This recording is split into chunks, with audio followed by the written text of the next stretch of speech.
Today's our topic is Meiji Restoration and Modernizations of Japan. The start of Meiji era and the beginning of Japan's road to modernization started when the 16-year-old Emperor Mochisho selected the era name Meiji for his reason. This period commenced with the collapse of Tokugawa shogunate and led to Japan's transformations from a feudal nation into a modern industrial state. Japan emerged from the Meiji period with a parliamentary form of government and as world power through military expansion abroad. The Meiji regime first began as an alliance between Satsuma and Kyushu, the two domains responsible for the overthrowing of the Tokugawa shogunate, with support from the Tusha and Heisei domains as well. Satsuma and Kyushu faced the daunting task of imposing and maintaining national unity. From January 1868 to June of 1869, the new Meiji government was involved in a civil war with the fragmented Tokugawa and dissident forces. The Tokugawa forces eventually were defeated and the former shogunate capital of Edo were renamed Tokyo and designated as the new national capital. After coming to power, the Meiji government wanted to ensure the people that the new order would be of justice and opportunity. The emperor on April 6, 1868, issued the Charter Oath, which promised that the assembly would be stabilized to deal with all matters through public discussions and that a feudalistic custom of the past would be abolished. There were early attempts to implement the assemblies and public discussions mentioned in the Charter Oath, but before long the regime reverted to a modern authoritarian structure. However, the boundaries between the social classes were gradually broken down, and reforms led to the establishment of human rights and religious freedom in 1873. Japan introduced its first constitutions in 1889 based the European style. A parliament called the Diet was established with while the power was placed at the sovereign figurehead. The emperor stood at the top of the army, navy, executive and legislative powers. The ruling elder statesman, Chenro, however, held the actual power to run the state. Political parties at this time did not yet gain real power due to the lack of unity among the members of parliament. In order to stabilize the new government, the former feudal lords daimyo were required to return their land to the emperor in 1870. The return of land to the central government allowed the collection of land tax to be more extensive and allow the people to their own land. This led to the restructure of the country into prefectures that are currently still in implementation to this day. The Meiji government reformed the education system after the French and later after the German system. Among those reforms, the most significant and lasting was the introduction of a compulsory education system. After about 1 or 2 decades of intensive westernizations and a revival of conservative and nationalistic feeling took place. Principles of Confucius and the Shinto, including the worship of the emperor, were increasingly emphasized and inducted at the educational institution from Japan. Catching up military was a high priority in an era of European and American imperialism. This attitude was driven by the humiliating and unequal treaties Japan was forced to oblige due to their military inferiority compared to West. The Meiji government introduced universal conscriptions and a new army was modeled after the Prussian forces and a navy after the British fleet.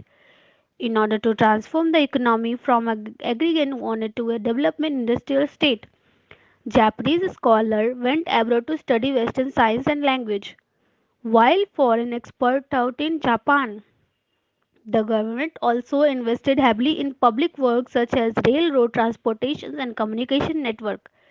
It also directly supported the prospering industries, especially the powerful family-owned business called Daibatsu. The huge expenditures to industrialize led to a financial crisis in the mid 1880. that resulted in reforms of the currency and banking system.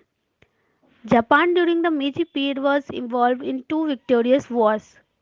Conflicts of interest in Korean between Japan and China led to the Sino-Japanese War in 1894 to 1895. Japan was to receive Taiwan and other territories from China, but was forced to return the territory by the interventions of the Western powers. About a decade later, new conflicts over Korea between Japan and Russia resulted in the Russo-Japanese War in 1904. The Japanese army surprised the world and gained respect. Their victory over a Western nation. The Meiji rule ended with the death of the emperor on July 13, 1912, which also marked the end of the era of the genres.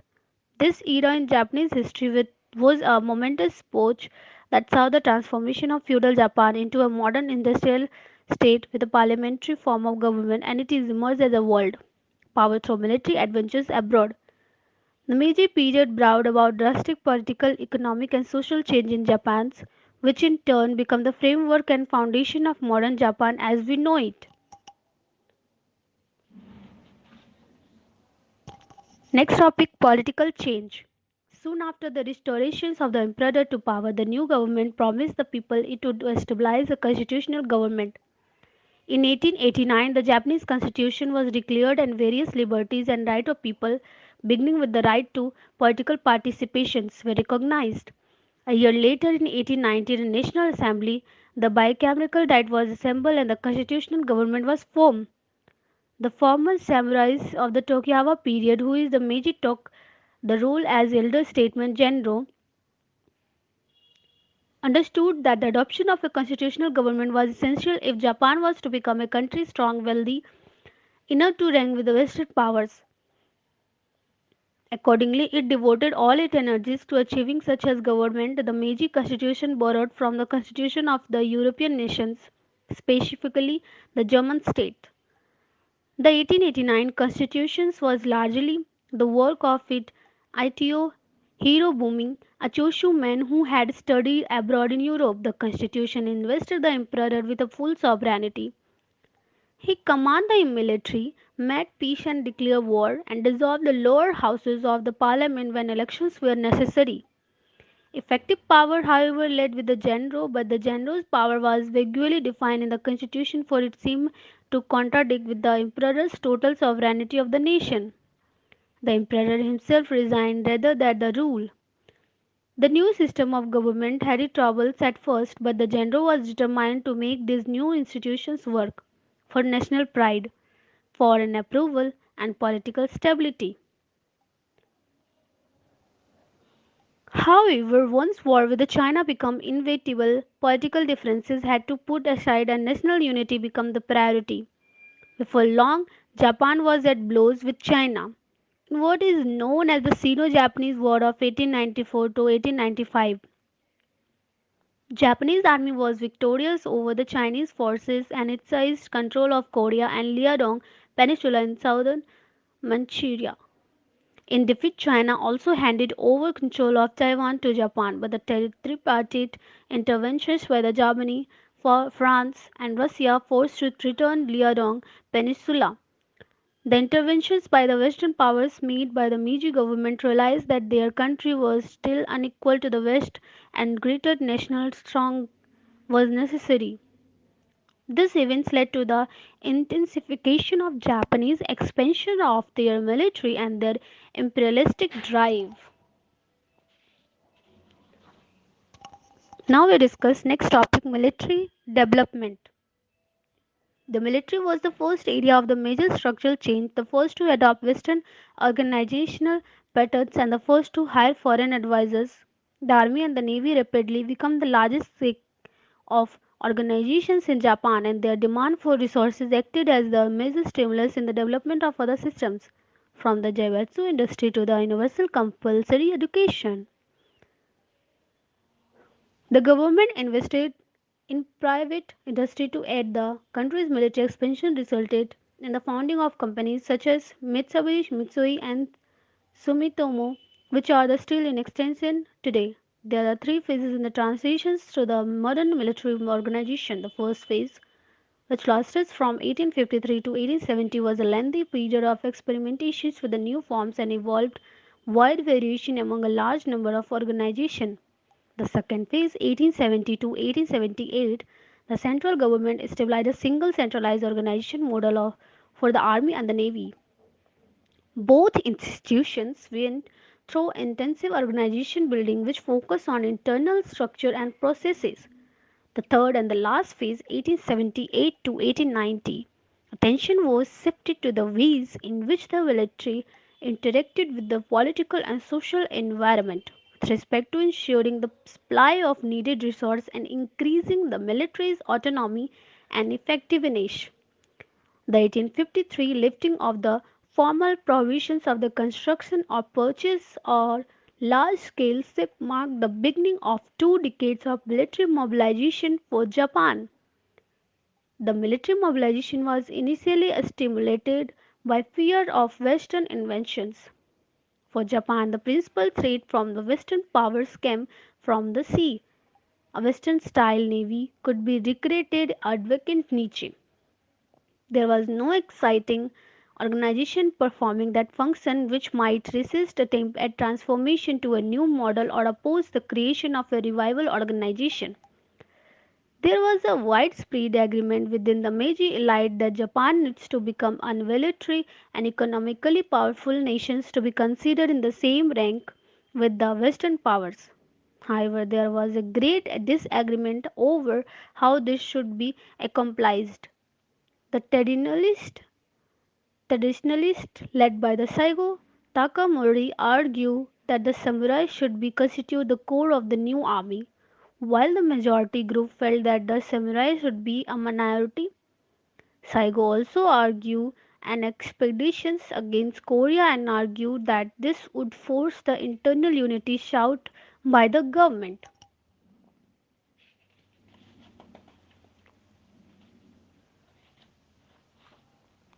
A samurai of Satsuma, he gathered a strong army of discontent southern samurai. In 1877, acting as the leader, Saigo led a revolt against the Tokyo government, which came to be known as the Satsuma Rebellion. The new National Army was brought out to end furious rebellion, which the National Army won relatively easily. The government called out more troops than were actually necessary to demonstrate to the nations the efficiency of the new system and to ensure victory. Omura Masajiro, the head of the War Department at the time, believed that the government needs to ensure the domestic order, and once that is achieved, the Western powers would be compelled to consider Japan as power and would thus terminate the humiliating unequal territories. The 1880 both military and government came to the agreement that is independence means the ability to pursue right and privilege on the Asian continent as does the West powers. More precisely, the independence of Korea from Japan, China, and into their control was the driving forces behind the 1895 Sino-Japanese War, a fight between China and Japan for control of Korea. War served to solidify the strength of the military as well as giving a huge boost to Zaibatsu, the government subsidies industrial family owned companies. Next topic, economy. The government was primarily responsible in laying the foundation necessary for economic development. It was not just the rule that the state undertook but also the linkage between the private and public sector that accounted for the industrial takeoff. This special relationship between the state and private enterprises has remained a feature of Japanese economic to the present day. The state private enterprises relationship was consolidated within national framework during the early Meiji period, and this coherence played a vital role in the economic development of Japan. In the first 15 years of the Meiji period, the government worked at developing both social and industrial infrastructure. The government invested heavily in public works such as railway, shipping, communication, port, lighthouse, and etc. The Meiji leader also invested a high percentage of national revenue in importing Western technology and expertise in setting up modern factories. There excited no private entrepreneurs who the capital or the confidence to enter the various fields of telegraph and railways. Without the direct investment by the government, the backbone of Japanese modernization would not have developed as rapidly as it did. Japan developed in a manner which involved the characteristic of the dual economy with distinctions between the traditional and modern sectors. The traditional sector refers to agriculture and it dominated the economy for the first 2 decades of the Meiji period. Not only did it employ the largest percentage of the workforce, but it also provided the most revenue for the government in the form of land tax.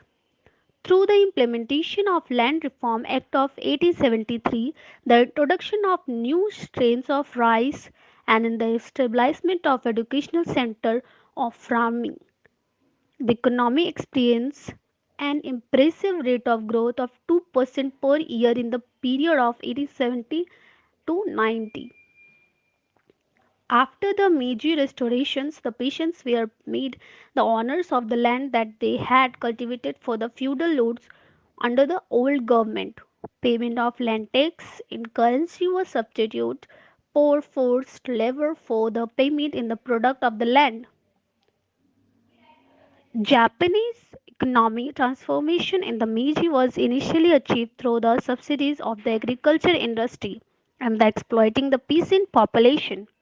This was the only viable sources for government revenue for the government to tax the heavy industries, and Daibatsu as the early stage of development would have been counterproductive for the whole economy. While the country was poor in natural resources, Japanese was able to take advantage of the high demand for silk Europe. Up to the end of 19th century, raw silk represented 40% of Japanese total export revenues. Tea was another commodity that Japan exported heavily. The foreign demand of silk and tea therefore stimulated agriculture diversifications and growth, which in turn led to higher revenue for which the government used to invest in industrial development. The revenue from export in Japan was used for the purchase of foreign machinery. By the end of the Meiji period, Japan was the leader among all manufactured silk exporting countries. The spin-off effects from the silk trade were particularly noticeable in cotton industry. The initial motivation for the introduction and diffusion of Western technology in cotton industry was to end its dependency of imports of Western textile goods. The aim of the both public and private sector was to achieve a situation whereby foreign revenue would be used to fund import of capital goods rather than on consumer good. At the end of the first decade of the Meiji, there was a less than 10,000 cotton spindle in Japan. By the second decade that figure was up to 1 lakh.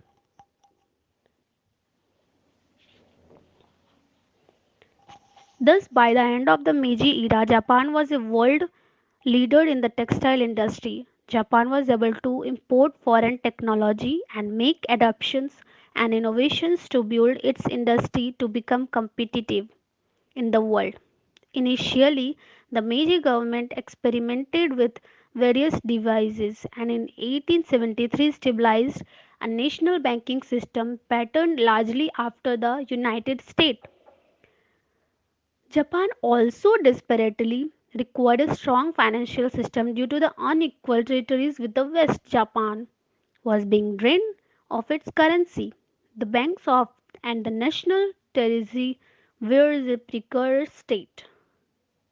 In 1881, the government was led to organize Central Bank, later known as the Bank of Japan. Furthermore, to assist in trade and foreign exchange, a secondary institution called the Yokohama Spee Bank was set up.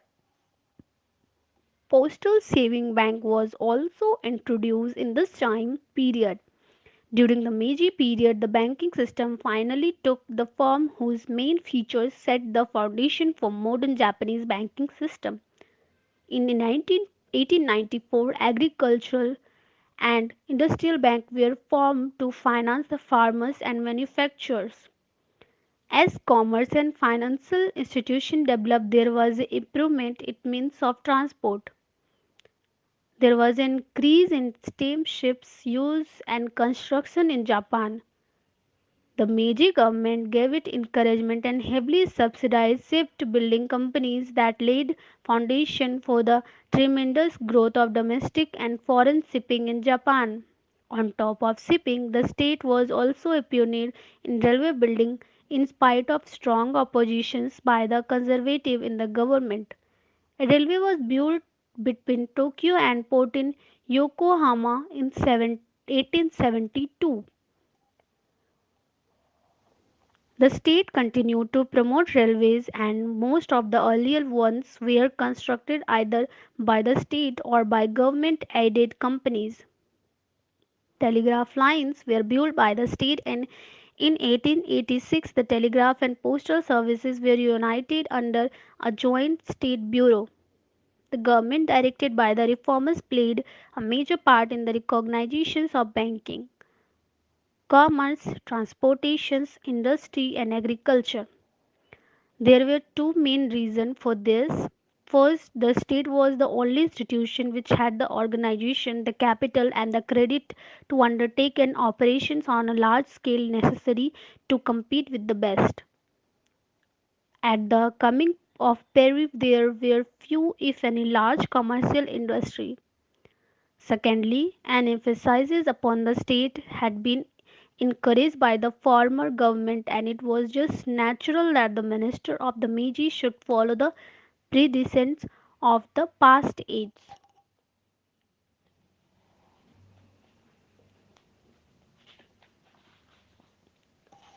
Now, next topic is education. The vision, determinations, and the effective means of communication remain characteristic of Japan society today. The vision and the determination accompanied a frightened degree of ruthlessness. To the new Meiji elite, the end justified all the means, which included the exploitation of women and children labor, the heavy taxations of the peasants' population, etc. However, none of these characteristics make Meiji Japan all the different from the industrialized West. The process of modernization has inevitably involved a degree of brutality. Despite this quality of the Meiji leadership, they did not at a very least teach the people to read, write, and count. The ruling powers of the other failed developing nations never seem to have placed much importance of achieving national unity through education. Japan's success was derived not so much from financial capital or important technology, but from the accumulations and successful formation of its Japan human capital by means of educating the masses. A new system of compulsory education was introduced in 1871, and it placed emphasis on the spirit of scientific inquiry. A text commonly used was the illustrated course in physics, written by Fukuzawa Yukichi, and was adopted as primary textbook by the Ministry of Education in 1872. A complete program of public school was gradually carried out, beginning with the elementary school, then leading through middle and high schools, and for some the national universities. Efforts were directed at seeking to discover and encourage male talent wherever it might be. The Education Order of 1872 proclaimed that education should no longer be the monopoly of for the upper classes or indeed of only the male population. The Meiji reform set as its goal universal literacy and divided the country into higher school districts with supporting network of the middle and lower class school. The literacy rate of the total population of the EV of Meiji period was somewhere in the region of 40%, but by the end of the Meiji, the literacy rate had doubled to about 80%. Progress, however, was marred by financial difficulties. In regards to overall government educational policies, its ambitious vision was not to matches by its fiscal generosity. Throughout the Meiji period, the government expenditures on education remained frugal in comparison with the excessive spending on the military. In the early Meiji era, the government was not simply hampered in its education aims by financial obstacles but also by ideological obstacles.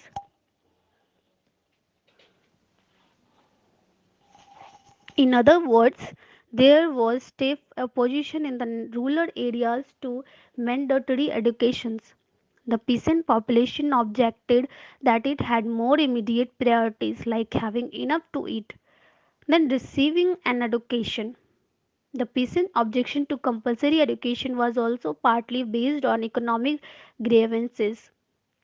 Along with the land tax, the peasantry perceived education as just one more financial burden which they were being forced to bear. There was also, in some cases, an instinctive presumption that this new Western style education was some form of witchcraft, hence schools were viewed by the peasant masses with suspicion and hostility. Undoubtedly, the Meiji government persisted in its educational efforts. The Okara mission, composed of both a diplomatic and fact-finding expeditions, was led by Tanaka Fujimaro, the chief educational officer. For 18 months, from 1871 to 1873, a large part of Meiji leadership toured Europe and America. Exposure to the West changed the thinking and priorities of many of the Meiji reformers. Upon Tanaka's return in 1873, he acquired the service of America. David Murray, who as chief advisor to the Ministry of Education was partly responsible in changing the original Meiji education system. The original Meiji model had been the highly centralized and structured French Napoleonic form format. During the 1870 more informal and decentralized American format was implemented instead. The liberal atmosphere where pervaded the education system was a general reflection of the anti-Confucian attitude of the period. The emphasis in school teaching was on learning and discovering all about the West, and the past principles were discarded in enthusiastic favor of individualism, egalitarianism, and other various Western concepts. By the middle of the Meiji period, the government had devised and implemented an educational system which suited its needs and ambitions. A highly qualified leadership with a well disciplined and educated Japanese people were the ideal recipe for the creation of their new modern nation. Next topic, social. By the beginning of the second decade of the Meiji period, most of the daimyo and upper samurai power and privilege had disappeared. The new ruling class, in terms of socio-economic, consisted of an urban-based upper middle class. It was primarily composed of industrial managers and bureaucrats. To the bureaucrats and managers, the ruling class also included military officers, doctors, professors, architects, and members of liberal professions.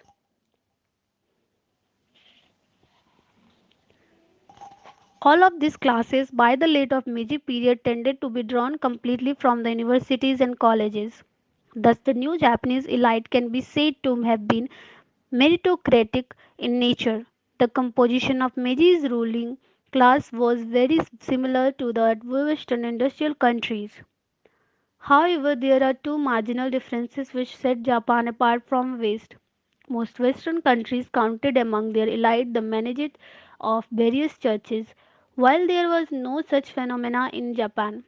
More significant difference lies in the fact that Meiji bureaucrats and managers tended to be completely divorced from the land, where in the West the positions of states continue to confer social and political prestige. Japan remained an overwhelmingly peasant society and economy under the leadership of a minority elite class. The demographic pictures of Japan should a heavy concentration of the population in small villages. There was the urban ruling class with the pet population, which consisted namely of school teachers, proprietors of small business, retailers, and manufacturers of traditional classes craft. Another feature of the social setting of Japan during the Meiji period was the relatively small number of urban middle class. Japanese society at this time has two main characteristics. First, there was a substantial gap wealth between the urban and rural areas, and secondly, the difference between the upper and lower class. The upper class as well educated and rich, while the lower class was poor and uneducated. The upper order tended to be contemplations in outlook, while the lower orders were parochial. The rapid modernization did bring along with it comforts, however, it brought a great deal of social confusions as well. The failure to recognize the imperative need for social progress made all political reform no more than cosmetic in effect. The economic gains of the first phase of the period of Meiji modernization were not translated into social amendments in the course of the second phase. Now it's time to conclusion. The Meiji era brought about major change in economic, social and political sector that become the foundation of modern Japan. First and foremost, from the political aspect, Japan adopted a constitution and implemented a parliamentary government. The basis of Japanese current style of government was founded in the Meiji period while emulating then the superior Western powers. On a side note, the emperor became an eminent and potent figure which everyone in a country was aware of. The monarchy was an effective instrument for creating and sustaining national unity. More importantly, it created a close relationship between the central and local government, as well as between on the central government and the common people. Economically, the government's support of family-owned large businesses called Jaibatsu led to the development of Japanese industry and economy. Although these Jaibatsu conglomerates and the developed after World War II, a very similar conglomerate system still exists in the Japan's economy to this day. The roots of modern Japanese banking and financial system can also be traced back to the reforms during the Meiji. Socially, Japan made the monumental leap for the feudalistic society into a modern industrial state. The samurai classes lost its ruling and privilege over power, and there was a breakdown of strictly divided social classes. Meiji Japan also was the root of the current compulsory education system that we see in Japan today. The high literacy and level of educated people is the result of this education system in modern Japan. Although the current state of the Japanese military is much less imperialistic, the majesty military expansion to catch up with the West did influence Japan's imperialistic role in both the world wars. The Meiji era, the foundation of modern Japan, can be thought of as first step of the nation in its goal to achieve modernization and superpower states in once Western dominated world. Next topic, constitutional movement and Meiji Constitution. The freedom and people's right movement fulfilled its historical missions in 1881. That year was the government had been forced to make a political commitment to stabilize a national assembly in 9 years. This was a critical outcome for the movement, since it had been in fact renamed the movement for the establishment of a national assembly. For its part, the Meiji government had adhered to the place during the entire period. It had no intentions to sabotage the place or to prolong its implementations.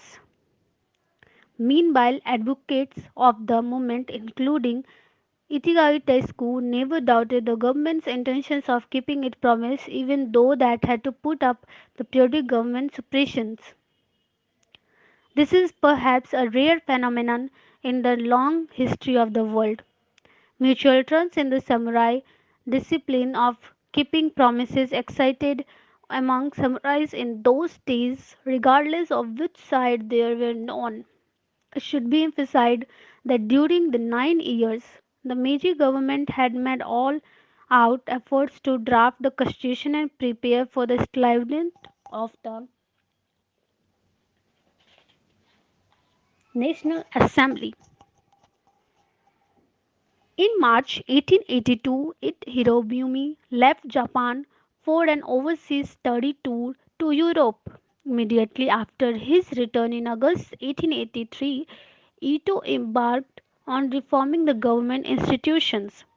In 1885, he stabilized the cabinet system by abolishing the traditional Grand Council of State and became the first prime minister. From 1886 to 1887, Ito focused on drafting the constitution. Upon resigning from the prime ministership in 1888, Ito set up a privy council and became its first president to participate in full in the deliberation on the draft constitution. After a series of deliberation in the preference of the Emperor Meiji, the Privy Council adopted the final draft of the Meiji Constitution in January 1889. The constitution was formally promulgated on February 21st. Ito spent his entire 7 years between the age of 42 and 49 to prepare and stabilize the Japanese parliamentary democracy during the 3 month summer retreat at Natsumi Island in 1887. Ito spent his time debating with his colleague like a mere student. Even thought he was a Prime Minister of Japan at that time. While at Yushirya Chionshoka Sonjuka Private School, Ito introduced in reading such work as Rhino Sanyo Nihon Keisi. The book was considered to be a popular historical tale rather than an academic work, but it might have enriched Ito's knowledge and nurtured his view on history. Those 7 years may have been the first and, as it turned out, the last occasions in which Ito devoted his time and energy to a story about the Constitution. Actually, it was amazing that a person like Ito, who had therefore put his energies administrative duties, could concentrate so extensively on academic works. Moreover, not only did he edit what others had drafted, but he also wrote the draft constitution himself. Ito's excellence rested on his flexibility and versatility, a talent that reached the level of genius as well as his determination to modernize his country. While present, Japanese would perhaps say that legal matters should be left to the legal experts. Meiji era leaders had a sense of responsibility and the self confidence to do whatever were necessary because there was no such experts to rely on at that time. In terms of the amount of knowledge accumulated by drafting the Constitution, it was entitled to have unparalleled authority of the Constitution. In fact, his book Kempo Gyakai is still considered to be an authoritative compendium of the Meiji constitutions. During the deliberation at the Privy Council, Ito set the fourthly highly logical arguments to defend the draft constitution from criticism mainly from the conservative camp, contribute to the compilations of the final text of the modern Meiji constitution. Unfortunately, the establishment of the present Japanese constitution did not proceed the same way as the Meiji constitution. If the words and phrases of the present Japanese constitution were true in reflection of the soul of the Japanese people, the constitution have been a great legacy based on the people long quest for the liberal democracy regardless for the content. However, the Japanese public would never regard the current constitution the same way as the Meiji constitution, which is indeed a true legacy. Because of its nature and being a mere translation of English draft hastily written by the occupation forces. That's it.